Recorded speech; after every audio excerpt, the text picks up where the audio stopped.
એક trend line follow કરે છે માર્કેટ ડાઉન સાઈડની અને માર્કેટ આવી રીતે ટચ થઈ નીચે ઉપર નીચે ઉપર નીચે ઉપર આવી રીતે મૂવ કરે છે. આનો કલર કરી દઉં હું ગ્રીન. બરોબર.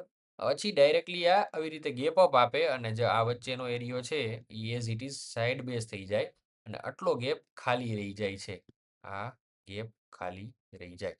આનો કલર કરી દઉં બ્લેક. રેડી? હવે આ 2 દિવસ અહીંયા સાઈડ બેઝ રહ્યા બાદ માર્કેટ જો અગેઈન પાછું ગેપ અપ ઓપનિંગ આપે, આવી રીતે પાછી તેજી કરી અને સાઈડ બેઝ રહીએ, બરોબર છે?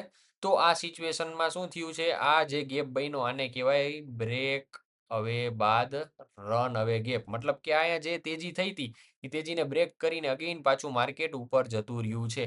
અને રન અવે ગેપ કહેવામાં આવે. રન અવે ગેપ ફીલ કઈ રીતે થાય છે? નોર્મલી 2 દિવસ માર્કેટ સાઈડ બેઝ રહીએ ત્યારબાદ માર્કેટ શું કરે છે મિત્રો? તો કે ભાઈ ફટ કરતું એના પછીના દિવસે આવી રીતે ગેપ ફિલ કરવા આવે છે અને અહીંયા જે રિટ્રેસમેન્ટ પેન્ડિંગ હોય આ રિટ્રેસમેન્ટ કમ્પ્લીટ કરતું હોય છે.